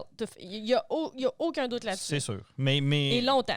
Mais c'est ça. Puis là-dessus, je veux vraiment que les gens comprennent qu'on a une sincère déception pour le géant. C'est déplorable, honnêtement. Là. En tout cas. André? Vas-y, André. Ben, c'est ça. Alors moi, je ne sais pas ce que les employés de Boeing Avions Civils vont faire d'ici l'élection américaine, mais c'est clair qu'il va y avoir du monde qui vont tourner en rond, ça n'a pas de mot à 10%. Là. Je ne sais pas comment. Puis c'est après l'élection, comment tu fais pour maintenir ça? Parce que contrôleur militaire et riguerie, là, ça n'amènera pas d'ouvrage dans les 2 prochaines années. Là. Ouais, mais, oui, OK, mais il faut faire attention à une chose. Quand on dit contrat militaire, puis tu corrigeras moi, Olivier, là, tu peux en rajouter. Là. Le contrat militaire, c'est OK, c'est transformer, mettons, un avion, faire un tanker avec. Mais c'est aussi participer à des programmes de recherche, à des appels d'offres interminables, revamper des plateformes déjà existantes, acheter plus de Chinook, par exemple. Ça peut être, c'est assez large. Là. Quand je dis des contrats militaires, là, c'est pas forcément développer un nouveau F-35. Là. Ça peut être, guess what, la semaine passée, on parlait des F-15C qui coûtaient trop cher à rénover. Ils pourraient décider de les rénover. Clin d'œil. J'allais dire, premièrement, on va vous payer pour que vous nous refassiez les produits qu'on a déjà achetés. Merci. Oui, absolument. Puis je trouve ça plate, mais les gens qui nous écoutent, puis ceux qui connaissent un peu le dossier, savent que je ne suis pas si tant à côté de la traque que ça. Là. Ça risque de ressembler à des choses comme ça. On va racheter des plateformes qu'on a déjà. Fait que Boeing fabrique le Chinook, par exemple. Ils pourraient décider d'en acheter plus, d'envoyer aux poubelles des modèles plus anciens, admettons qu'ils sont anciens. Puis c'est ça, participer à des programmes de recherche, les forcer à travailler avec d'autres... voilà, bref. Coupe Greg.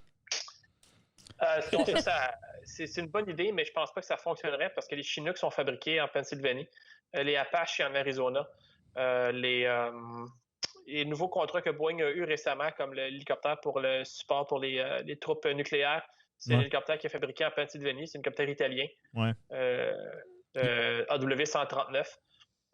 L'avion d'entraînement qu'on choisi, c'est un avion qui est fait en partenariat avec Saab. En ce moment, Saab n'est pas encore sur l'usine aux États-Unis. Donc, les pièces sont faites en Suède, sont amenées à Saint-Louis, chez McDonnell Douglas, anciennement. Et l'avion est assemblé là.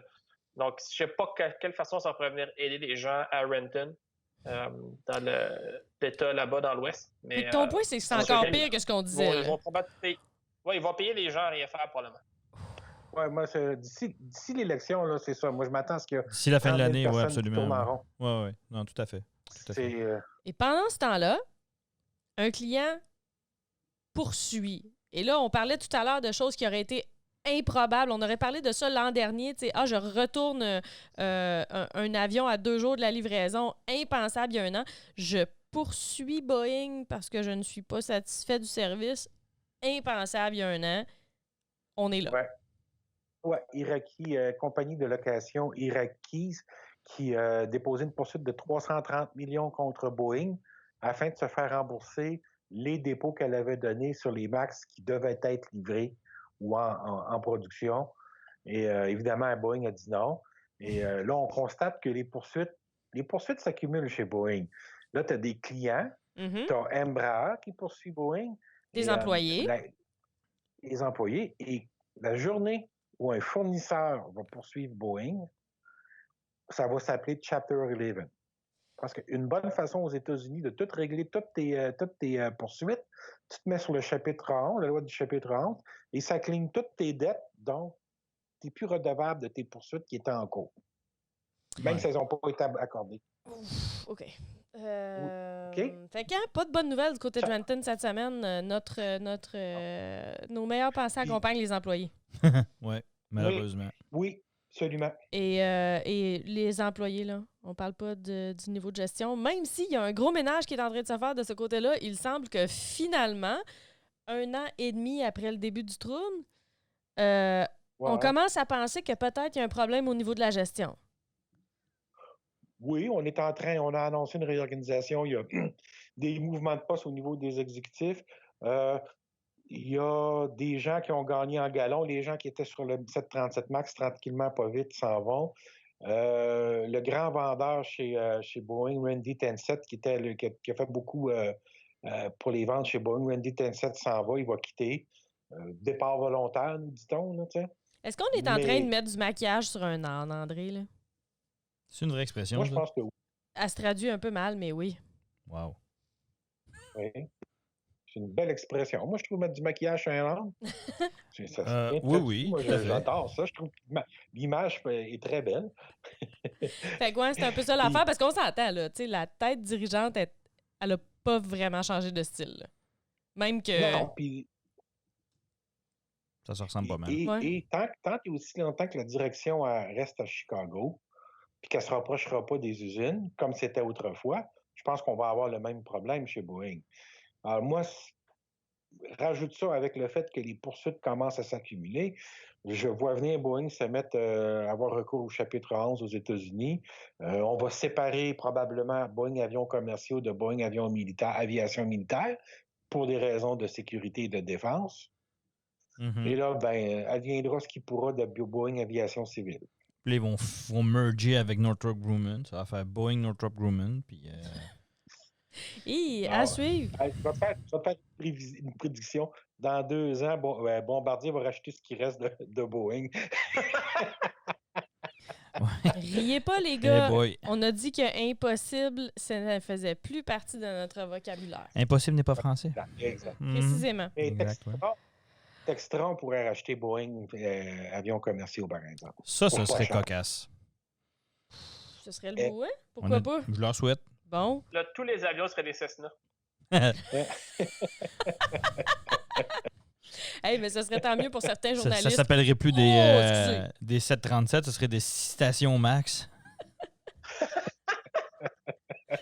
Ouais, non, j'avoue, c'est une bonne idée. OK! Fait que, merci pour le petit comic relief. On était dû pour ça à la fin de cette chronique déprimante. Passons au cutting edge technologique. Olivier, le programme FARA. On en a déjà parlé un tout petit peu, mais là, on plonge, là. Qu'est-ce que quoi? Oui, donc, bref aperçu du programme FARA. Si vous êtes un peu au courant, le gouvernement américain, l'armée américaine, une longue histoire de ne pas réussir à remplacer le OH-58. C'est le Kiowa, là, ouais. Donc, le OH-58 qui est devenu le Bell 206 suite à la compétition qu'il y avait dans le temps du Vietnam. Il a été modifié par la suite en OH-58D. Vous avez vu l'excellent film avec Nicolas Cage et Tommy Lee Jones, Firebirds. Ouais, oui. C'est un OH-58D avec la caméra sur le dessus que là-dedans. Oui. Je vous recommande pas du tout ce film-là. Sérieusement, c'est vraiment mauvais. Donc, ces hélicoptères-là, avec l'invasion en Irak et la guerre d'Afghanistan, ont été sollicités très fortement. Et puis, les hélicoptères, ils sont arrivés au bout de leur vie beaucoup plus rapidement que ce que l'armée pensait. Ils ont eu l'idée pour remplacer l'hélicoptère avec une espèce de dérivé du Bell 407, le ARH-70 Arapaho. On aurait pensé que prendre un hélicoptère en production, mettre des systèmes de détection du blindage, ça aurait été quelque chose d'assez simple. Eh bien non, ça a été complètement... le budget était complètement défoncé. Et déjà, il y avait déjà eu un peu avant ça le RAH-66, le fameux Comanche, qui avait eu des budgets qui avaient été complètement défoncés de la même façon, qui avait été annulé. Ça avait été annulé en 2004, je me souviens bien, le Comanche. Et puis, donc là, un coup que le ARH-70 a été annulé, ils se sont dit, qu'est-ce qu'on fait? Hey, on va prendre les OH-58D, on va les modifier en OH-58F. Ils en ont modifié quelques-uns. Encore là, c'était trop cher. Ils se sont dit, non, on arrête tout ça. On va prendre des Apache, des AH-64, la version E, et on va s'en servir pour faire la reconnaissance armée avec les hélicoptères. Donc ça ne fonctionne pas. Parce que l'Apache, c'est un hélicoptère bimoteur, qui est un gros hélicoptère qui coûte comme plus cher qu'un hélicoptère monomoteur pour faire le travail. Ouais. Et là, il y a eu une nouvelle compétition, donc le FARA, qui s'inscrit dans tout le programme de l'armée américaine pour le FVL, le Future Vertical Lift. Okay. Vous avez vu passer le nouveau rotor basculant de Bell, le V280, et aussi les trucs de Sikorsky à rotor coaxiaux. Ça s'inscrit dans ce programme-là. Donc, il y a comme 8 niveaux de capacité pour ces hélicoptères-là dans le programme FVL. Une des capacités, c'était le FARA, donc pour remplacer le OH-58. Et récemment, Boeing a donné le gouvernement américain a donné à même chose. Bell et Sikorsky des sous pour développer leurs modèles respectifs. Donc, il faut savoir que ce qui vient avec ce programme-là, c'est qu'il y a certaines contraintes qui ont été faites. Ils n'ont pas juste dit aux compagnies, vous nous faites un hélicoptère qui doit être capable de faire de reconnaissance, armé ou pas. mais ils ont émis certaines contraintes. Exemple, tout le monde avait le même moteur, donc le GE T901-900, le nouveau moteur qui va, dans le fond, équiper tous les hélicoptères américains, à part le Chinook. Et le rotor principal de moins de 40 pieds de diamètre et une vitesse d'au moins 180 nœuds en croisière. Ouais. Donc, il y avait 5 compétiteurs au début.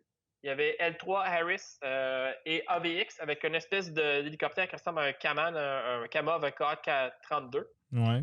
Il y avait Karem qui avait fait une espèce d'hélicoptère composé avec des ailes de chaque côté, un cockpit côte à côte et un rotor de queue pivotant. Donc, en stationnaire qui fonctionne comme un rotor de queue conventionnel et à mesure que l'hélicoptère accélère, qui devient une hélice pour pousser. Et Boeing, à la toute dernière minute, sont arrivés avec un hélicoptère hybride qui ressemblait beaucoup au Lockheed AH-56.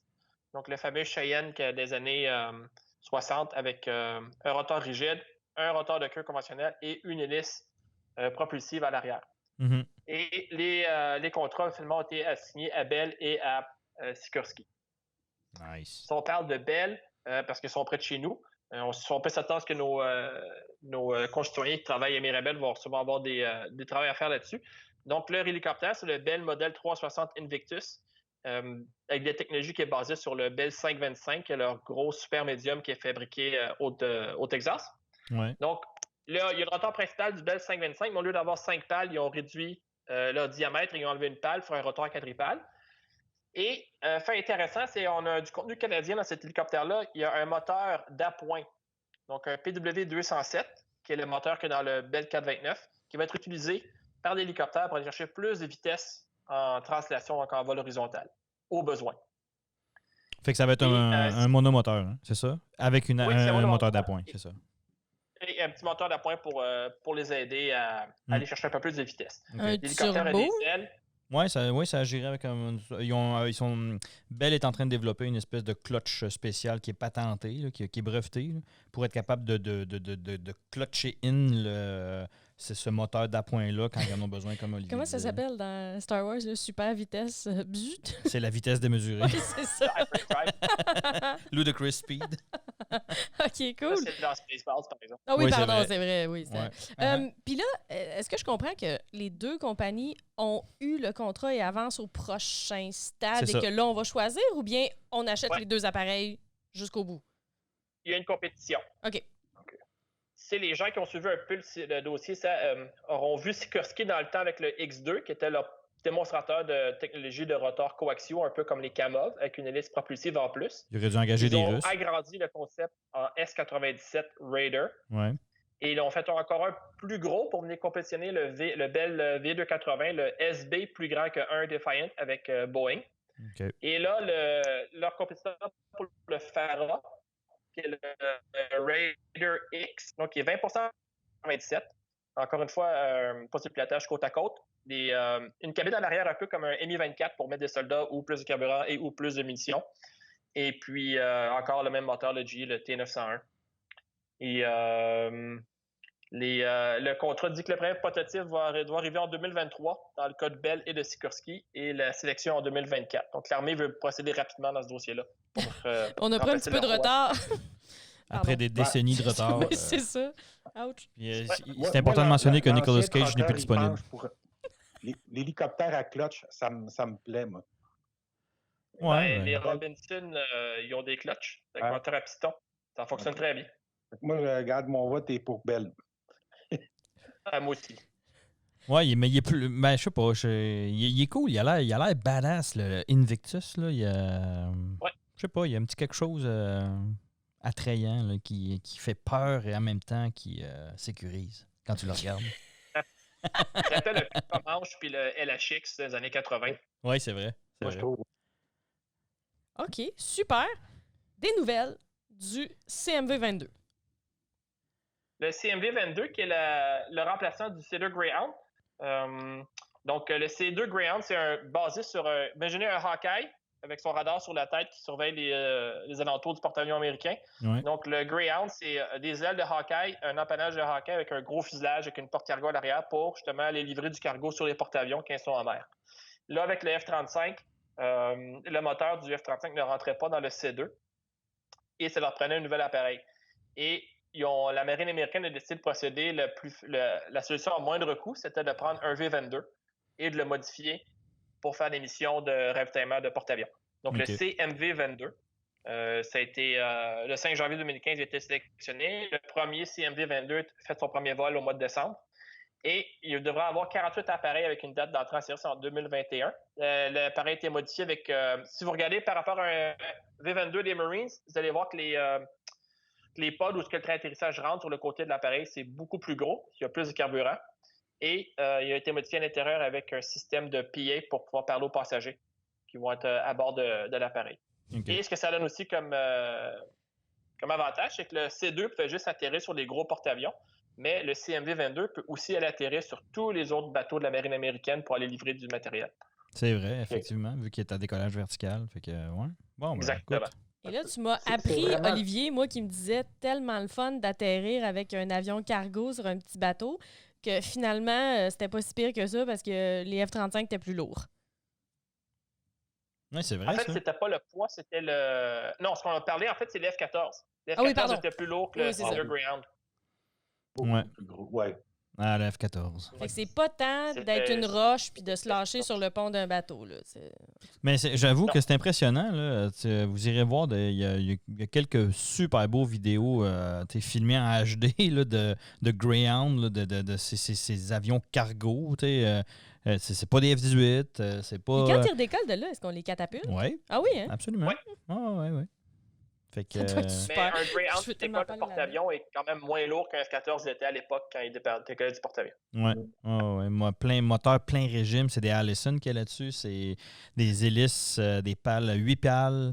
C'est malade. C'est 2000. Oui, c'est quelque chose. Allez voir ça, là, vous allez voir. Oui, on va vous mettre un petit lien dans les notes là, pour le plaisir. Allez. Ah ouais, donc. Excellent. Eurofighter et Growlers. Growlers, oui. Pour la... Comment tu prononces ça? Luftwaffe? C'est ça? Comment tu prononces ça? Luftwaffe. Laisse faire. Hein? Vas-y. C'est de l'allemand, il faut prononcer toutes les lettres. Donc, Luftwaffe.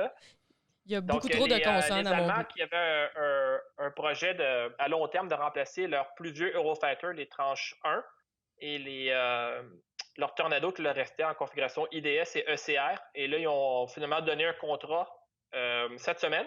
Le contrat, il faut quand même mentionner qu'il doit être entériné par le Parlement allemand, qui n'est pas chose faite, mais le haut commandement de l'armée de l'air allemande a donné un contrat pour 45 Super Hornet à Boeing.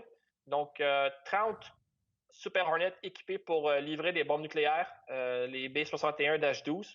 L'Allemagne a une mission de vecteurs nucléaires avec l'OTAN, un peu comme le Canada on avait quand on était basé en Allemagne avec les F-104 et les Hornets. Ouais. Et 15 Growlers d'attaque de guerre électronique pour remplacer leur Tornado de guerre électronique. OK.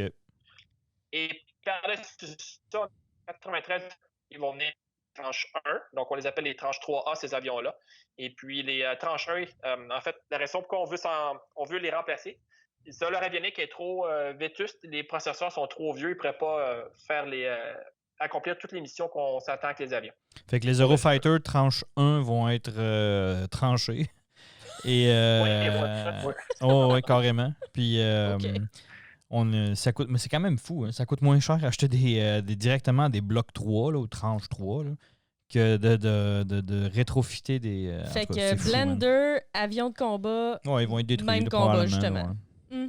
OK. Ils pourraient être vendus à des compagnies qui font de la simulation de. Tu m'enlèves les mots de la bouche. Menace. Oui, effectivement. Parce que aussi, il faut comprendre que les Eurofighter tranche 1 ne peuvent pas être équipés avec les radars, le nouveau radar AESA. Ils ne peuvent pas non plus recevoir les réservoirs de carburant conformes. Et il y a certaines améliorations aérodynamiques sur l'avion que le tranche 1 ne peut pas recevoir. Et le tranche 3 peut lui aller chercher toutes ces améliorations-là. OK. Par contre, Boeing va avoir beaucoup à faire passer la vente à l'Allemagne au Parlement européen. Moi, ce qu'on me dit, c'est que c'est pas réglé. Là. C'est quoi les alternatives si jamais ça marche pas? C'est tout Eurofighter. Le Eurofighter, quand il a été proposé pour la Belgique a donné le contrat au F-35. Et une des missions de la Belgique, c'était également de livrer des bombes nucléaires, comme l'Allemagne, l'Italie, etc. Les Eurofighter et Airbus ont travaillé sur un pylône pour adapter la bombe nucléaire américaine sur l'avion. Le software avait déjà été, apparemment, il existe déjà, il y a John Lake, journaliste émérite en aéronautique, qui lui dit que lorsqu'il y a eu la compétition en Belgique, le chef du composante aérienne belge avait pu voler une mission sur le simulateur de vol d'Eurofighter, une mission nucléaire. Donc, il pourrait avoir lieu. Donc, c'est pour ça qu'on a mentionné que le Parlement allemand devait entériner la décision que Airbus pourrait se ramasser avec le magot au complet des 93 Eurofighter plus de 45 avions de plus. Et il faut savoir que Airbus travaillait sur une version de guerre électronique du Eurofighter. OK. Bon timing. Donc, ça pourrait avoir l'air d'une bonne nouvelle pour Boeing, mais tout n'est pas joué et on sait maintenant avec Boeing que jusqu'à la veille, tout peut changer. Puis juste pour ajouter au très bon compte-rendu de Olivier, pour préparer l'émission, hier, je suis tombé sur une couple de vidéos là, d'experts aéronautiques européens. Puis, entre autres, la chose que j'aimerais ajouter, c'est que effectivement, Olivier, tu as raison que ça risque, c'est pas que la chose n'est pas jouée encore pour Boeing, parce qu'il semblerait que les syndicats sont en train de monter aux barricades pour empêcher l'achat d'avions de Boeing. Et on sait très bien, Ils ont présentement d'excellents arguments. Pour ceux qui ne le savent pas, vous allez l'apprendre maintenant, là, les syndicats, les gros syndicats industriels en Allemagne sont très forts, ont beaucoup de pouvoir, fait que ce n'est pas joué pour Boeing encore. Là. Bon, mais pour arriver, par exemple, c'est que les... Non, vas-y. Je peux juste finir là-dessus, c'est qu'ils pourraient aussi modifier le contrat, garder les Growlers, et puis parce que c'est une solution clé en main pour l'attaque à la guerre électronique, et carrément prendre l'Eurofighter pour faire tout le reste du travail, mais quand même garder les Growlers. Ouais. Sauf que ce serait une très petite flotte de juste 15 avions, mais pour aller voir les Australiens, qu'est-ce qu'ils font avec leurs avions, comment ils supportent les Australiens n'ont pas une très grosse flotte non plus de Growlers. Effectivement. Et de Super Hornet. Ouais. Ils pourraient aller voir de ce côté-là, voir comment soutenir la flotte. OK. Cool. Peut-être une autre bonne nouvelle? Est-ce que celle-là va durer? MQ-25, 3 de plus pour Boeing? Pour qui, de toute façon? Oui, donc 3 MQ-25. Le MQ-25, c'est l'avion de ravitaillement sans pilote de la marine américaine. Suite au retrait ce qu'ils avaient dans les années... on en voit un dans Top Gun. Là, on pense que c'est Maverick qui est sur la catapulte, mais en fait, c'est un KA-6D, c'est un intruder de ravitaillement en vol. Ouais. On voit de 3 quarts arrière à gauche. Et puis, ensuite de ça, cet avion était remplacé par le S-3 Viking en configuration ravitailleur. Ouais. Quand le Viking a été retiré de l'inventaire de la marine américaine, il a été remplacé par le Super Hornet en configuration 5 wet, donc 5 mouillés, qui veut dire 5 réservoirs de carburant plus la nacelle de ravitaillement pour ravitailler les avions autour du porte-avions. Il faut savoir que la marine américaine, quand ils font des opérations de vol sur leur bateau, sur leur porte-avions, il y a toujours un ravitailleur qui est en vol pendant qu'ils font des opérations de vol. Dans le cas où il y a un pilote qui revient pour se poser sur le porte-avions qui n'est pas capable d'atterrir du premier coup, va remonter, va aller chercher du carburant et va revenir atterrir. Donc, le ravitailleur est le premier avion à décoller et le dernier avion à revenir sur le porte-avions. Et là, ils ont besoin d'un ravitailleur parce que les F-18, même les Super Hornets qui sont relativement récents, ont été fortement sollicités par les opérations en Afghanistan et en Irak. Et là, ça leur prend un avion. Donc, ça vient d'où tout ça? Donc, leur programme U-Class, dans le temps, qui voulait faire un avion d'attaque sans pilote embarqué, a été raffiné au fil du temps en avion de reconnaissance sans pilote embarqué. Et finalement, ils se sont dit non, ce qu'on a vraiment besoin, c'est un avion ravitailleur. Donc, en 2016, en février 2016, ils ont dit non, ça nous prend un ravitailleur. Donc, l'avion doit être capable de transférer 15 000 litres de carburant à 4 ou 6 avions receveurs à 500 000 nautiques du porte-avions, le tout sans pilote. Hey boy. Comme on l'a dit la semaine dernière, c'est avec la perche et le panier. Donc, il y avait nos 4 concurrents, Boeing, Lockheed. Lockheed, pour vous donner une idée, l'avion qu'ils avaient proposé, c'est un peu comme un RQ-170 adapté pour la mission embarquée. Northrop Grumman avec le X-47 ou une version 2. Et General Atomics, celui qui fabrique le Predator, avec la version embarquée du Predator C, aussi connu sous le nom de Avenger. Okay. Et c'est Boeing qui a gagné avec le MQ-25. Donc, vous avez eu un contrat pour 4 appareils, signé le 30 août 2018 pour 805 millions. Là, il vient d'avoir une bonne nouvelle le 2 avril. On leur ajoute 3 avions pour 85 millions. Et potentiellement, si tout va bien pour ce programme-là, on parle de 72 avions éventuellement sur les porte-avions. Wow. Okay. Quand même. Si c'est pas un bail-out, ça. Hein? Ça va faire travailler les gens à Saint-Louis. Bon, OK.